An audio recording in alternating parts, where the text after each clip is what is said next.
With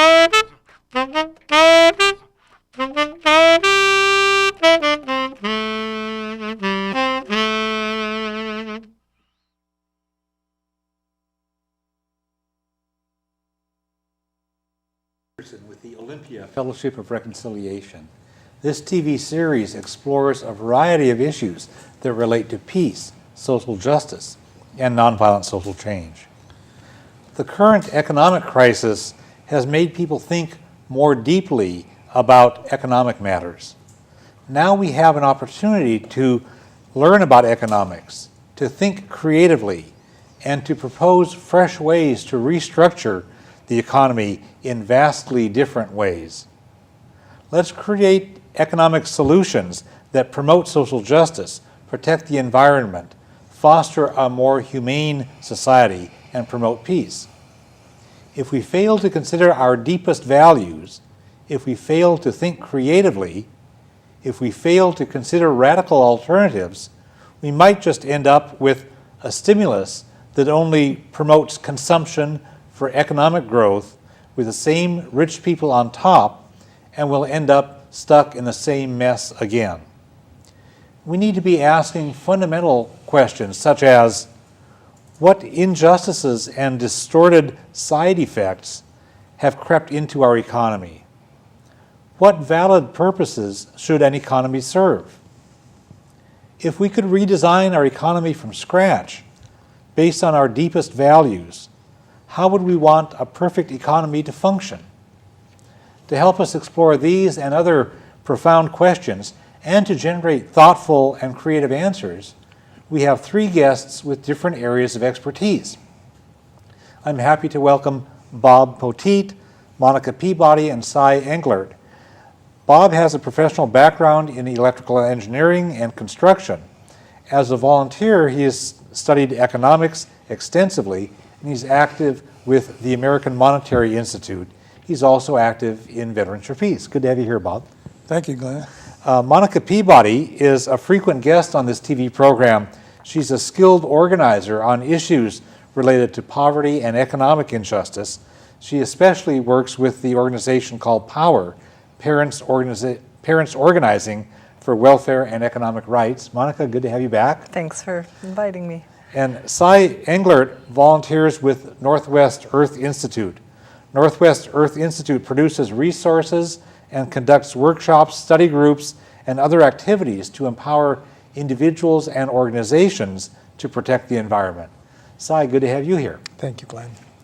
So let's start with a little bit of understanding about what the problems are. Most of the program will be looking at solutions and fresh directions, but we should get a good grounding on what the basic underlying problems are with our current economic system. And who could identify some of the things that are wrong with the way the economy is structured now? Well, of course, my personal interest is in the monetary system itself and the way it operates, and it's fundamental to the way our economy operates.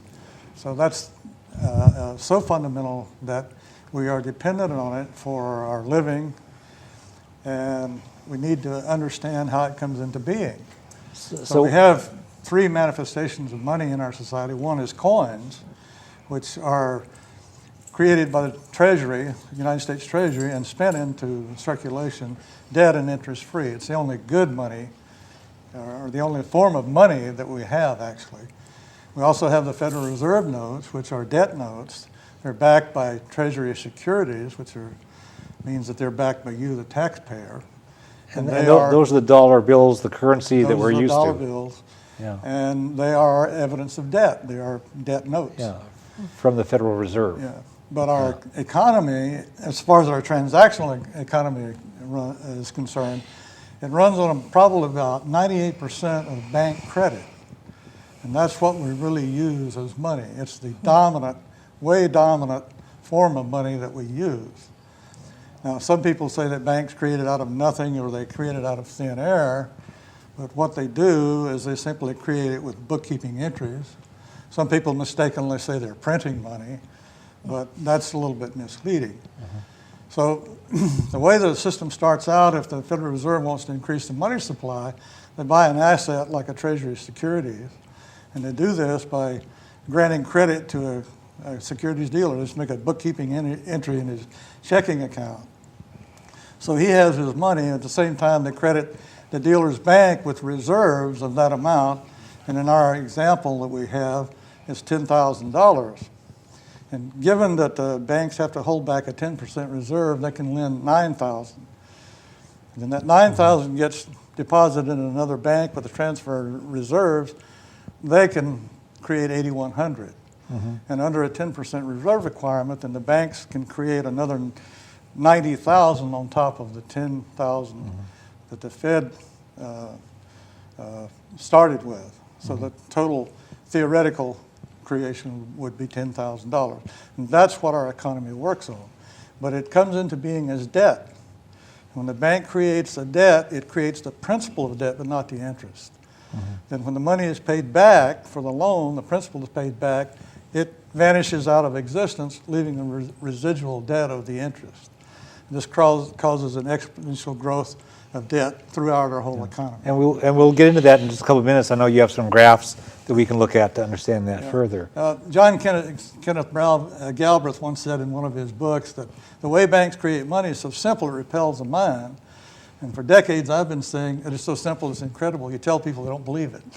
So, okay, well, we'll get a chance to look at that because that's interesting. So there's one aspect of what's going on with our economic system that's an underlying problem. What else do we have in the way of underlying problems? Well, on December 10th, 1948, the United States ratified, along with the rest of the nations that made up the UN, the United Nations, the Universal Declaration of Human Rights. And I just wanted to read Article 25, which says, everyone has a right to a standard of living adequate for the health and well-being of himself or herself and their family, including food, clothing, housing, and medical care, and necessary social services, and the right to security in the event of unemployment, sickness, disability, widowhood, old age, or other lack of livelihood in circumstances beyond his or her control. And I think that's an amazing piece of writing. I don't think we're living up to that. So the United Nations back in 1948 established some economic rights as basic human rights. That's part of the Universal Declaration of Human Rights. So, and we'll get into that a little bit more during the show too. Cy, do you have something? Yes, I do. I think that probably if you really look at the economic system, one of the biggest challenges is that the entire economy is driven off of consumerism. And unfortunately, it's not consumerism of basic needs and basic goods to satisfy those needs. It's often because I want more, I need more to be happy. And I think that that's one of the biggest challenges that we have. Okay, and we'll be getting into that as well during the show. What are some other problems, other things that are wrong with our system beyond those that you've identified thus far? Well, one thing that I think is wrong is that our system only recognizes certain types of work or production as valuable and part of the economy, and ignores huge parts of the economy, specifically the work that mostly women do, caregiving work, raising children, taking care of the household. That is completely ignored in our economy, but it's what props up the economy. Also, the work that immigrants do is invisible because they're, illegal, but they're also doing so much of the work that props up our economy, puts food on our tables, builds our infrastructure. And so until we make this work visible, valuable, and recognize it as part of our economy, we won't have a healthy economy. That's an excellent point. Anything that doesn't cause a transfer of money is just not counted. And some of the best things that we do are simply not counted as having any value at all. Well, I think of something that's actually the opposite of that that's also a problem, and that's that some things that are wasteful, destructive, count as money. If I own a factory and out of my smokestack spews a bunch of pollution that eats the paint off your house because of the high acid content, that creates jobs for house painters. If it causes you to get sick, it creates jobs for doctors and pharmacists, or maybe undertakers. And it all adds to the gross that's all national gross product. national Right. product, yeah. Right. And so some of the things that we count as production is actually stuff that's destructive, but we don't factor that in. Well, also, Go ahead. what our economy is based on.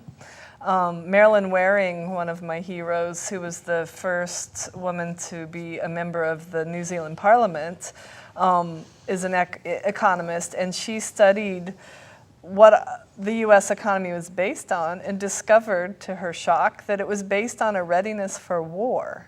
So war spending is the basis of our economy and what makes it keep going. Yeah. Well, and I think that the other issue about being that corporations and companies in our economy is really driven on profitability. And profitability is often the focus and disregards, for example, like human rights and economic rights and environmental integrity. Well, and even the short-term profitability, so that you get less and less investment in long-term research and development, because you won't see the benefits from that until years down the road. Right. And right now, the stockholders want to see big profits and big dividends every quarter. And it's quarterly and yearly, absolutely. It's very short-sighted. Yeah, so very short-sighted. And just like politicians that don't want to invest in education, they'd rather keep your taxes low, and we pay for that later. I think of one other thing that we run into with our economy. People talk about investing in the stock market, and the businesses that got us into this trouble now had these little phony baloney debt instruments, various kind of paperwork things that they would call investments. But when an economist talks about an investment, it's like buying something that actually creates the ability to produce. Like you build a new factory, you buy a new machine, you buy a truck for your business to carry on your business activities. And that's adding to the productive capacity. That's a productive asset. These other, quote, investments in stocks or these different debt, credit default swaps, and those aren't investments. That's just trading paper and speculating. And those, in terms of what an economist would say, those are not investments. So we've muddied the water between things that really invest for productivity versus things that are basically a casino. Right. Let's talk some more, Bob, about money. For thousands of years, tribes and villages were self-sufficient. They'd grow what they needed for food, or they'd hunt, or they'd find stuff. They'd make whatever they needed, and then thousands of years ago, they would start bartering. And now we have this medium called money, which people don't understand, and you explained a bit of it before. Tell us some more about money that we use in the U.S. economy. Well, the actual history of how money came into being is not clearly known. There are several theories about it. The market theory, which comes from the Austrian School of Economics, but that cannot be proven. They make assumptions. Okay. And this is, by the way, one of the problems with economists. They make assumptions and then gender theories out of that instead of working on the basis of facts. It's completely non-scientific. But you can see that in a barter society, how many pairs of shoes is a cow worth, for example, what you have. Well, through a medium of exchange, which is infinitely divisible, like money, then you can adjust these prices and make exchanges. And take the money for your cow and get something else that you wanted, that sort of thing. So this is what we assume is how it all came into being. So you've got some graphs that show us some information about debt. Yeah. And I wonder if you can walk us through these three graphs. Okay. Well, I explained the first one initially, which is how the banking system creates money. And if you look at the graph, you'll see the first little green spot there on the left is the initial Federal Reserve creation, which becomes deposited in a bank. And the next darker block above that is a $9,000 loan, which gets deposited in a bank, and then another $8,100. And this is the way the whole thing is built up. This is what our current monetary system is. Okay. Now, the problem then is when they create the loan, they create both debt and interest, but they only create the principal of the loan and not the interest, so that when the money is paid back and taken out of circulation, the residual debt remains in the system, which forces an exponential increase in lending. And if we look at the next graph, we'll see how it happens to the public debt and also the total credit market debt in the United States. Okay, so now we're This looking at the shows, second graph. The exponential growth of the federal public debt from 1981 to 2008. At that point, went from $1 trillion in 1981 to $10 trillion in 2008. So this public debt, that's what the public owes? That's what the public owes. Is this like credit cards and No. home loans, or this is the U.S. federal debt? This is not consumer debt. This is federal government debt. Yeah, we'll so show from the that start of the Reagan years. We'll show that in the next Okay, that's the next one. So this is from the beginning of the Reagan administration in '81. Right. Up to Now, now. it took all of from 1791 to 1981 to get up to the first trillion. But this is the thing about exponential growth, you see. And once you get bigger and bigger and bigger and bigger, it just becomes a multiple of itself. Yeah. Well, and we have in the federal budget now, a huge portion of the federal budget is payment on the national debt. And to pay that interest, we're having to borrow more money to pay on the national debt. Well, that's exactly right. So that and compounds. the interest payments for fiscal 2008 were $451 billion. I mean, think of what of all the social services, education, medical care you could get for that. Worldwide, yeah. Okay. And so where does it go? It goes to rich people who can afford to make these investments. Yeah. And so you get this stratification of wealth. So it's taking from the lower classes and moving it up to the upper classes. So do you have the third? What will the third graph show us? The third graph is what the Federal Reserve calls credit market debt, and this is a summary of all the different debt sectors. This includes part of the federal debt, but they phony that up a little bit by not including the funds that they put in the Social Security Trust Fund or account. But this is corporate debt, private debt, mortgages, credit cards, state and local debt. This is the total on-record debt for the country, and it is this graph is a little bit dated. It's now approaching $60 trillion. Okay, so that's a big increase from, because this one looks like about 36. Yes, it Trillion. goes from about 5 trillion in 1981 to 6 trillion now. Yeah. To 60 trillion. 60 now, trillion, about. yeah. Wow. Okay.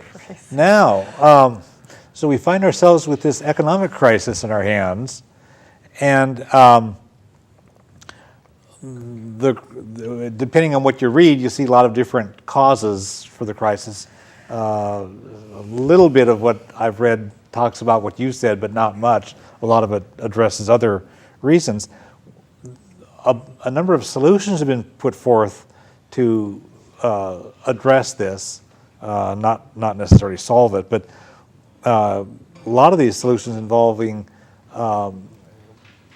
ways of helping commercial banks and ways of stimulating the economy.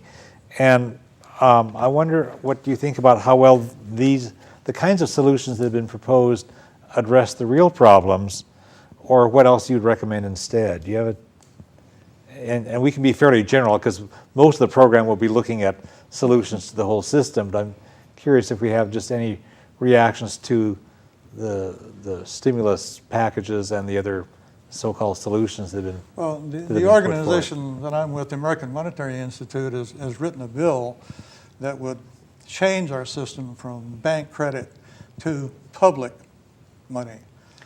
And that would fold the Federal Reserve into the Treasury, and the Treasury would be the monetary issuer, and would be issued debt and interest free. As they do with the coins, like you said earlier. Exactly. Yeah. So that's what we're recommending. But that in itself is not going to solve all the problems Right. because of the way we're plundering the environment and doing all these other things. So we have to bring this all together. Yeah. When we plunder the environment, we're basically depleting resources that Mother Nature has provided for us. What's your take on that? Well, it's sort of like this stimulus package that has just been presented. It's clear that it's going to start creating jobs, but it's actually going to do that and actually increase the debt in the process. And more importantly, the whole purpose of it is to drive more people to buy more things. That's actually going to kick the economy into gear. Yeah. Well, when you buy more things, you have to deplete more resources, just like you said. Right. So it becomes a spiral that's hard to get out of.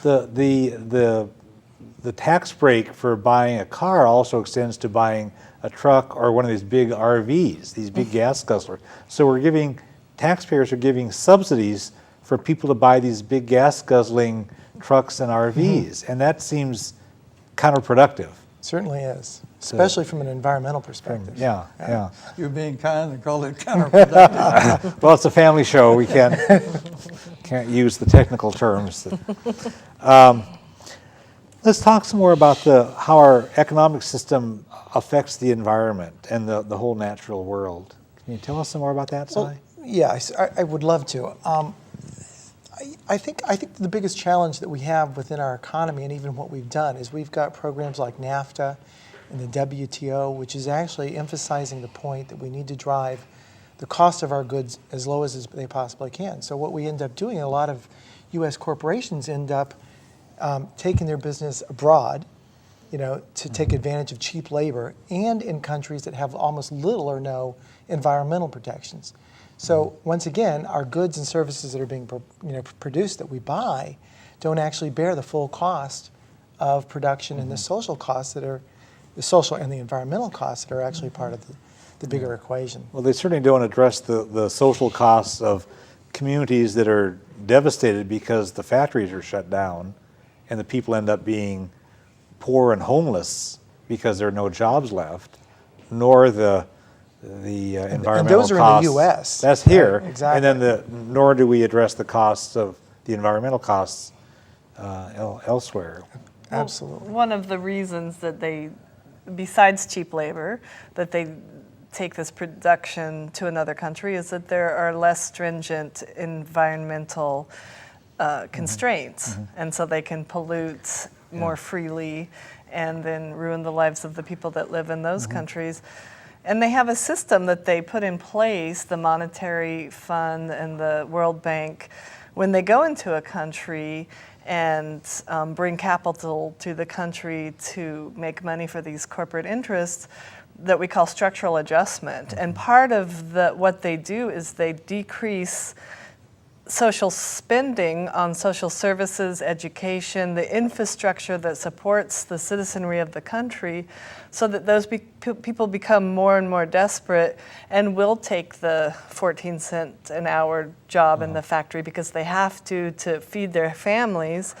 And then we turn around and we create a system of structural adjustment in our own country called welfare reform that does the same thing. We deplete the social services and create a desperate low-wage workforce that's willing to work for minimum wage, which we know doesn't support a family. Or required to work because the welfare laws would require you to take any job, no matter how crappy it is. Exactly. And so it puts labor at a disadvantage compared to employers. There's another way that our economy is kind of messing with the environment is this whole thing about to deal with carbon. They do these cap and trade programs. We're trying to apply an economic model to how we deal with the climate-related pollutions. Can you tell us something about that? Well, I find that the cap and trade is really, given our current economic and, shall we say, financial systems, the cap and trade systems are actually somewhat, or can be somewhat effective to try to curb the CO2 emissions that corporations are generating as part of their process. I think what's interesting, though, is we're actually applying current economic systems, which I think already don't take in consideration the human and the environmental aspects, and we're actually just recreating it to create this, cap and trade system. Yeah. So it's an interesting process, but I'm not sure it's quite satisfying for someone who wants to recreate or rethink the economy. Mm-hmm. Yeah, it seems like we have this model that thinks that a quote free market unquote model should be applied to everything, every Yes, aspect of our exactly. society, and that just seems like a rampant, out of control, kind of a shallow thinking approach. Well, once again, the whole purpose is to allow corporations, for example, who are already polluting to actually continue to polluting. That's what it's and doing. that they can pay. They can afford That's right. it. They can pay a little Yeah. fine Yeah. and still do it. Right. When in That- fact they should be changing the fundamental problems. Right, there we go, yeah. Yeah. Tell us something about this concept of sustainability, because we hear that about the environment, and I'm hoping that we can apply sustainability to the economic world as well. So what does sustainability mean in terms of environmental concerns, and how could we apply that to economics? Well, I certainly appreciate it. First of all, the word sustainability has been, beaten around many, many times. There's a lot of different definitions, but I think, at least from an economic, or shall we say from an environmental perspective, the word sustainability implies that we can satisfy our own current needs without jeopardizing the future of, the ability of future generations to do the same. Mm-hmm. And so from an economic perspective, that sustainability goes back into saying that we can still have profit, but we still need to be taking care of the human beings in our society as well as the environment. And we don't want to degrade either the social systems or the environmental systems just for the sake of profitability. Well, one thing that happens with our local economies when we do degrade the social system, when we do cutbacks in things like food stamps and medical coverage and public benefits, is then those local areas and where there is a struggling economy struggles because folks use that money and those benefits in their communities. They're not traveling around the world. They're right there.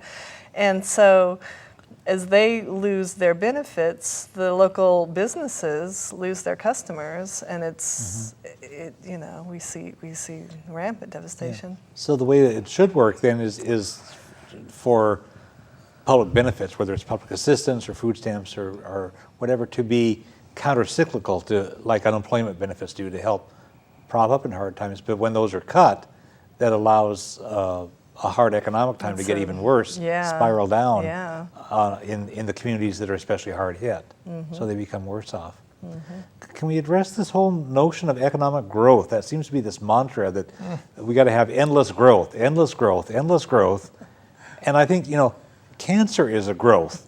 It's an out-of-control growth. And we think of growth as something that's good for the economy, and I think, wait a minute, it can be deadly too.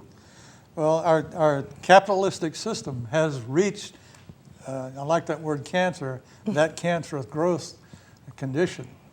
And that's where we are. This is the dogma of mainstream economics.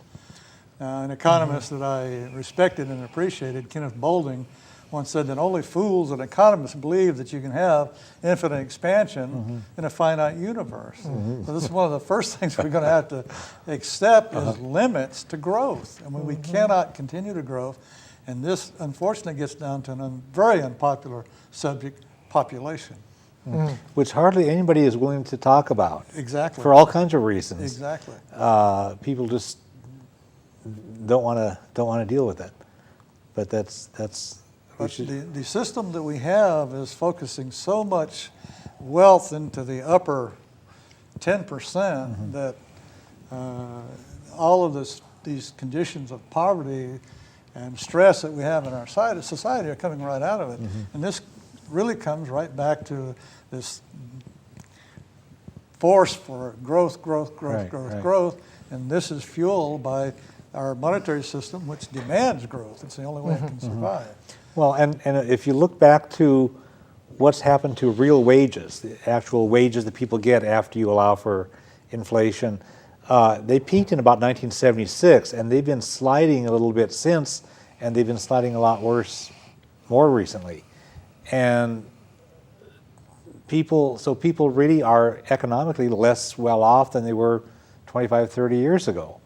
And people know it. And if people have been ground down so they can't afford to buy a new car because you're making minimum wage, a tax break to say, we'll give you something off your income tax if you buy a new car, you're not going to do that if you're making minimum wage. No. Well, I mean, unfortunately, Glenn, I think that the problem is even more endemic in the fact that the way that our economy works, we actually want people to buy more cars and drive more of those economic purchases. I mean, I think that's why the growth. And that's really contradicting sustainability. The more and more and more. Yeah, we've got to have more and more and more, and yet for the environment, we've got to do less. And for wages, people have a diminished ability to participate in the economy. Exactly. And it's the opposite of what Henry Ford did when in the 1920s, when he raised the wages of his workers so they could afford to buy the cars that they were building. Right. And now we have Makes people sense. working as hotel maids who can't afford to stay in the hotels that they clean. Or people who, whatever the field is. Well, what I think is interesting, Glenn, is the change of perception from the shift. After the Depression in the 1930s, people blamed the government for the lack of dignified wage-paying jobs, and the government felt responsible and was held accountable for creating that. And today, people are blamed for not being able to find a job that supports them. It's the fault of the individual, and the government is not being held accountable like they were. In the 30s, people knew that it was something systemic. It was something in the system.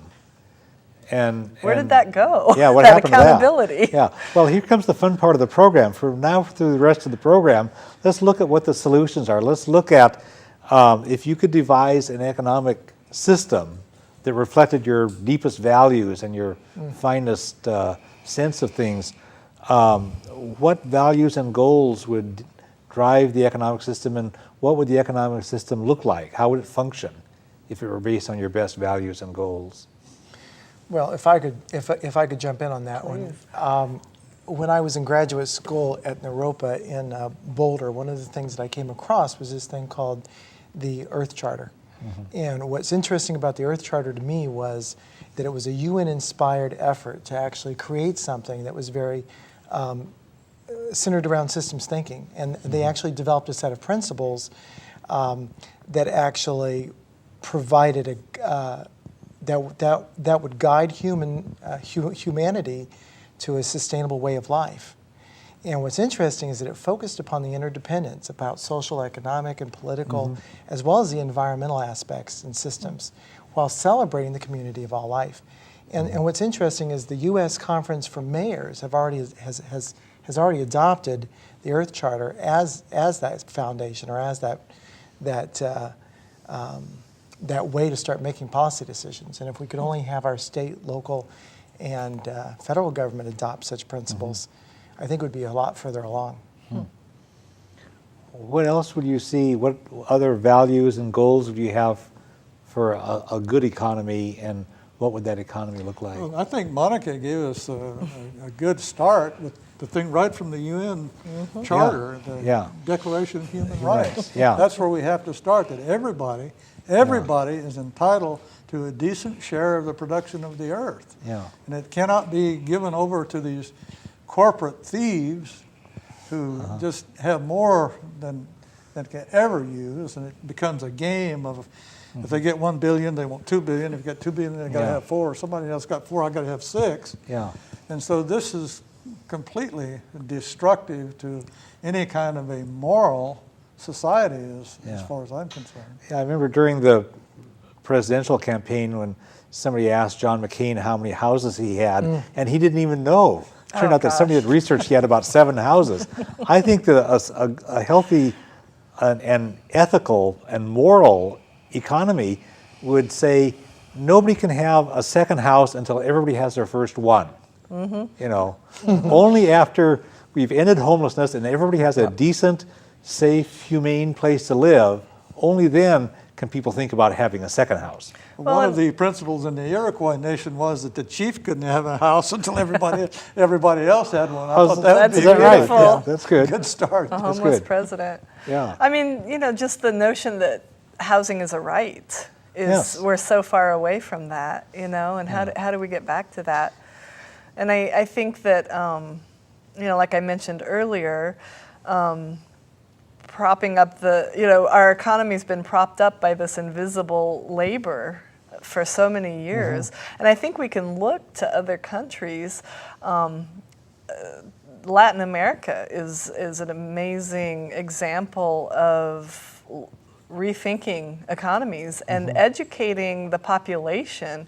A friend of mine who grew up in Colombia says that 11-year-olds in Colombia understand global economics better than most adults in the United States. You know, like understanding global systems so that we can make choices that make a difference. And in Venezuela, when they rethought their constitution a few years ago, due to the work of a lot of women activists, created Article 88, which is the first constitution in the world to say that the work of women is caregiving work and keeping the home is valuable and they should be paid wages.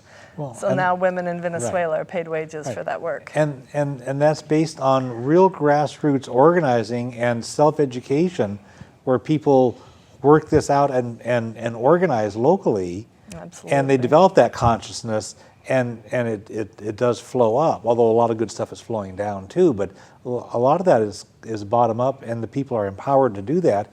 Here people don't want to do that kind of, it seems people don't want to do that kind of creative thinking. We have professional sports teams and distracting things on TV to watch and people just want to sit back and be entertained. But if you want to have a real democracy and an economy that meets everybody's needs, people have to get involved and do what they've done in Venezuela and other places. And that causes people to re-elect Chavez over and over again. The U.S., the capitalist news media in this country keep bad-mouthing him, but he's vastly more popular than U.S. politicians are. So. Well, I think it's going to take a real deep evaluation of our ethics all the way through. And our American culture is built on the selfishness that is going to be hard to overcome. But as I keep saying, we're not a cowboy society anymore. It's not everybody for himself. And we have to develop a social consciousness that will permit us to make these cultural changes. And it's very hard to do. Yeah, Cy? Well, I was just going to say that these changes that we need to make, not only in the economy but in the political system, has got to start at home. It's got to start with people making decisions, really looking at their values and their ethics, and deciding what's important for them. I mean, is really a big Cadillac, you know, truly what's going to make me happy, or is it having relationships with my home and my friends that is going to make my life worthwhile and valuable? Tell us about this P3 concept. Well, this P3, concept, talks about ways that businesses can react and what are the 3 Ps? Very good. The 3 P stands for people, planet, and profit. Okay. And so it's basically balancing all 3 of those as we do business in our society and as we do business in our economy to make sure that neither one of those 3 are overemphasized, that we actually should value both as consumers but as producers those 3 elements. So it's not just everything hell-bent for profit and screw the people and screw the environment. Exactly. But it's taking care of the planet and taking care of the people. And if you do that right, then you'll get a profit out of it. But pay attention to all 3. Exactly. And as a result, people get living wages, right? And they get economic justice as a result of that. It's just a natural transition. There's another model that comes to mind, and in this little nation of Bhutan, way up in the Himalayas, quite a number of years ago, they started measuring gross national happiness. Here we are just beautiful. fixated on gross national product. How much economic stuff can we produce? Wow. And there they said, what's going to make our people happy? And they measure a number of great. indicators of how happy the people are.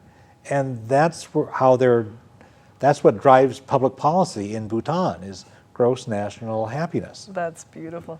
Well, and I think both Cy and Bob hit on it. Bob said we're no longer a cowboy society. Cy said we need community, and it is community interactions, not the Cadillac, that fills people's lives. And we have so much.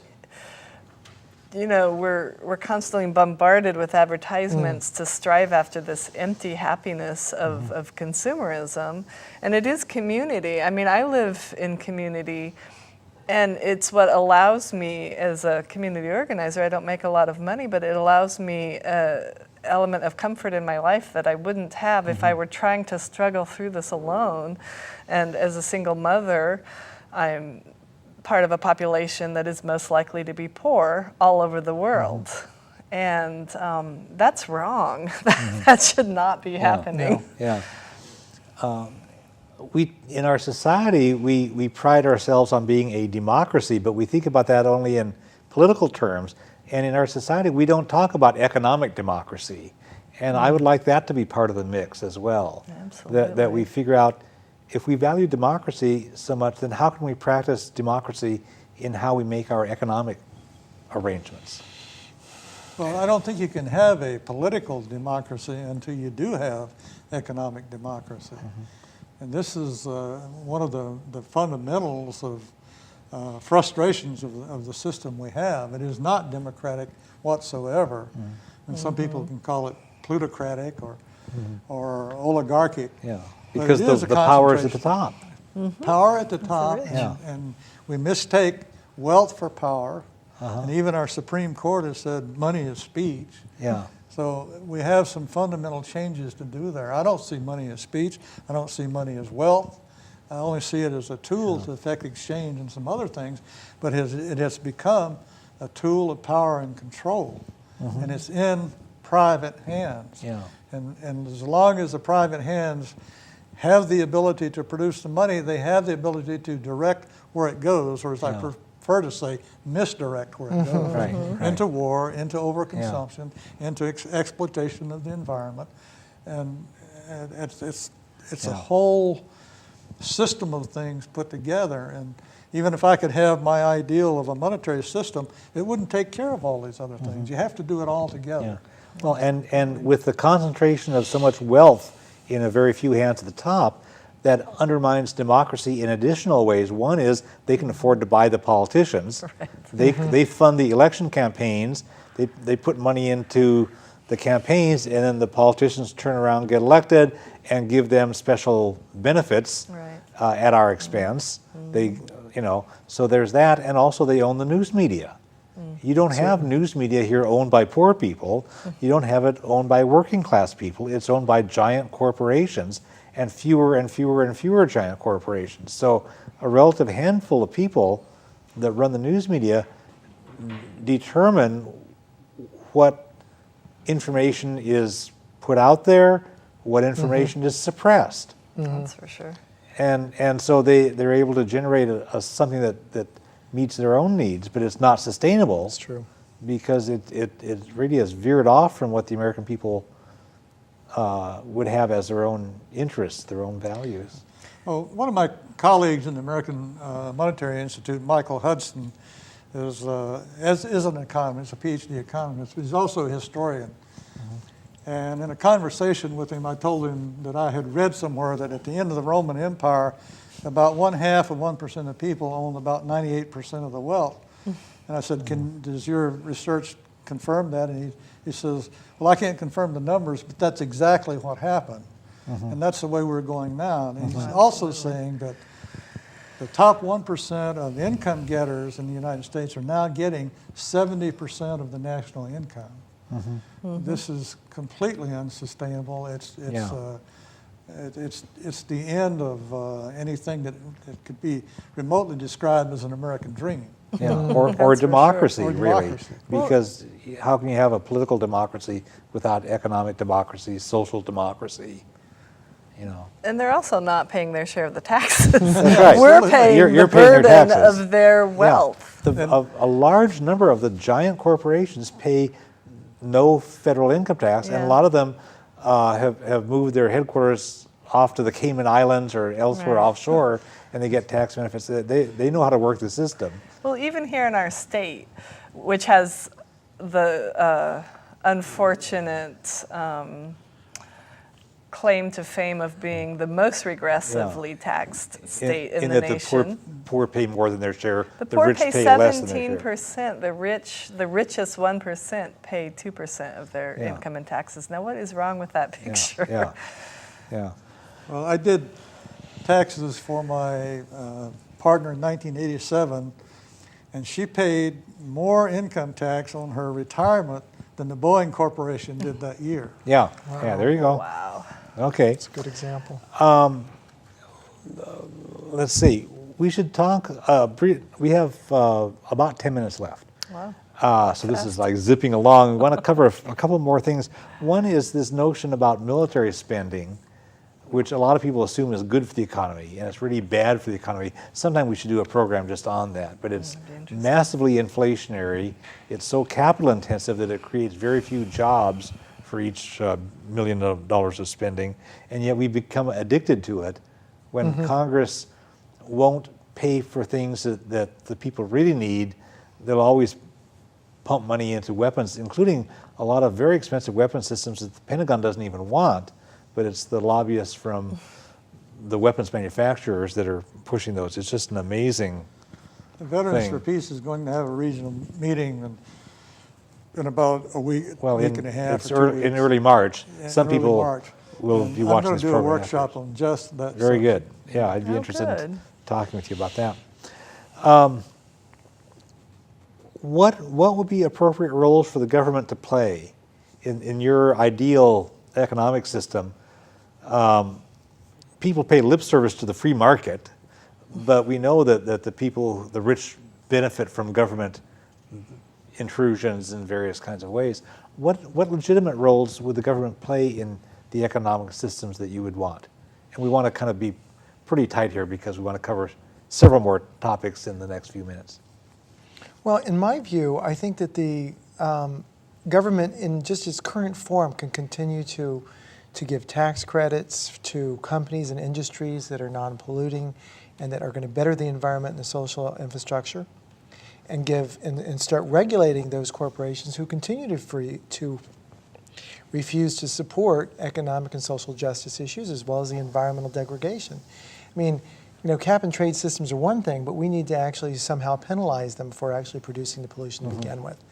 And so unless they're going to start recycling, unless they're going to start taking real action to try to actually bear the cost of those environmental problems, right? That's what government can step in to help do.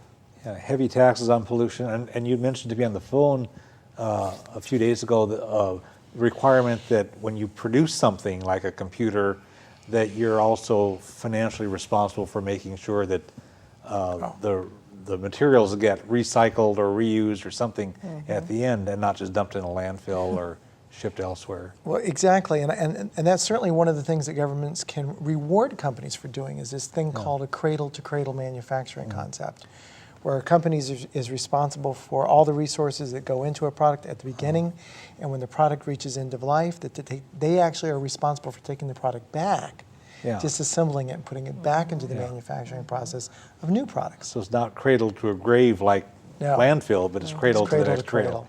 Yeah, Exactly. cool. And we know that the poor in our country are most affected by environmental degradation. They're the ones who are living in the toxic areas. We're polluting our inner cities. We're polluting our Native American reservations. And so this is also going to, our government has a role of being accountable to everybody in society, not just the rich. Yeah. I think about some other things that they can do that are positive. Years ago, when people started thinking about recycling paper, there wasn't a market for recycled paper. And state and local governments very early on said, we're going to start requiring, we use a lot of paper, and we're going to start requiring that when we buy paper, it has to have at least some whatever percentage of recycled content going into it. That created a stable market for recycled paper. And That's then it great. became economically feasible for people and businesses and others to recycle paper and to process recycled paper because there was a market guaranteed. They can do the same thing for solar systems. They can do the same thing for wind power. They can do all kinds of things. I mean, and the paper recycling shows that process works. So they can seed good efforts.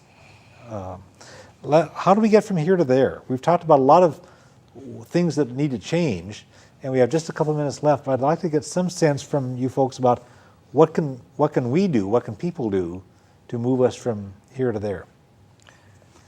Well, each individual can live his own life in a minimalist way. I played in the game for most of my life, but I found out now that I didn't need all that stuff. It didn't do me any good. So you can cut down on how much you use, you can raise your own food, and you do a lot of these other things. But at the same time, we have to organize in a way that we can overcome these powerful institutions that have us by the throat. Many of us are already living simply involuntarily. Yeah. Voluntary poverty, or voluntary simplicity and involuntary simplicity. Yes. But and I think that that's where the change, as it historically has to come from. That it's the people at the bottom that have to rise up and say enough, and organize. And I think that right now, with a new president in office, that seems like maybe he will be more sympathetic to these issues. This is the time to really step forward and demand some accountability from our government. You had also mentioned to me a few days ago about telling the stories right. And you mentioned like the civil rights movement. It wasn't you. just Yes. that Rosa Parks was tired. She'd been through the nonviolence training. She knew how to do this. She was an activist, She was an damn it. activist, and they were looking for a test case. Well, we always start the story when the government did the right thing and suddenly became benevolent. For example, welfare. Yeah. Roosevelt passed welfare in 1933 because he wanted to, He was such a nice ease guy. poverty. We need to start the story in 1932 when 100,000 people marched on Washington, D.C. and demanded an end to poverty. And that's why we get anti-poverty programs. Yeah, yeah. And I still think that everybody should kind of remember that this is a continuum, right? We can always move no matter who we are and where we are on the economic scale. We can always make one step closer to being more sustainable. There's an anecdote that came out of the Roosevelt administration where somebody was ragging on him for something, and he says, "I agree with you, now make me do it." Right. Well, and Obama said pretty much the same thing in his So acceptance that's what we speech. have to do. Yeah. We have to make them do it. Absolutely. Right. I want to put in a quick plug for the organizations that the three of you work for, or volunteer for, essentially, or they're in touch with. You had mentioned the American Monetary Institute, and we've got their website, www.new.monetary.org, and you're also with the Seattle chapter of that. Monica, you're active with POWER, which stands for Parents Organizing for Welfare and Economic Rights. You've got an office downtown at 7th and Franklin with First Christian Church. And the phone there is 360-352-9716, and you've got a website that we'll be showing on the screen as well. Great. And you've got Northwest Earth Institute, a wonderful organization. I've appreciated their study groups and resource materials, and really help people with a good attitude to grapple with these kinds of issues and others related to the environment and what people can do as individuals and organizations. So that's great, and that website is www.nwei.org. Yep. And you do workshops periodically at the local level, and people can get connected through the website, I'm sure. Absolutely. So that's great.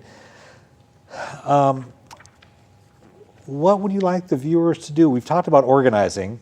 Do we have a final pitch for anything else that you would like people to do? I'd like people to hold their state government. We're in the capital city. Well, many of the viewers anyway, where we're filming.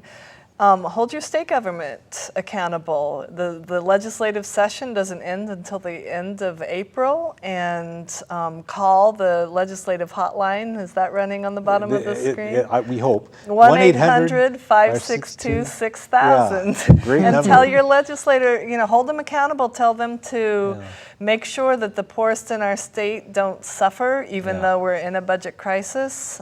They can find that money from some of this imbalance. Yeah, yeah. This goes all the way up and down the line, county, city, and Absolutely. federal. Yeah. Well, I still think that truly the best way to start moving along this way is for people to really start at home, to start evaluating their own lives and what they can do. And I think one of the best ways to do that is to join one of the NWEI discussion courses on sustainability. Yeah, and I'd like people to reflect on what their best values are and figure out how can we carry out my best values, your best values, your best values, your best values. How can we carry those out in the economic realm, and what kind of creative thinking can we do in the way of generating solutions that we haven't even begun to address on the program? So a good opportunity for creativity. I want to thank Bob Poteet and Monica Peabody and Cy Englert. We want to thank all the folks who've been watching. The current economic crisis creates an opportunity for us to propose ways to really restructure the economy in ways that are so vastly different so that we can actually create economic justice, that we can protect the environment and foster a more humane society and demilitarize the world and achieve other important goals. We need to ask a whole lot of fundamental questions. Why not design the economy so that we actually meet people's needs and don't just feed into the advertising crap? Why not spread income and wealth very broadly? Why not apply your best values to how we do things? And, Obama said during the campaign, yes, we can. And if we want to do some creative thinking, then yes, we can. You can contact the Olympia Fellowship of Reconciliation at 491-9093, www.olyfor.org. We're all one human family. We all share one planet. We can create a better world, but we all have to work at it. And the world needs what you have to offer. Thanks.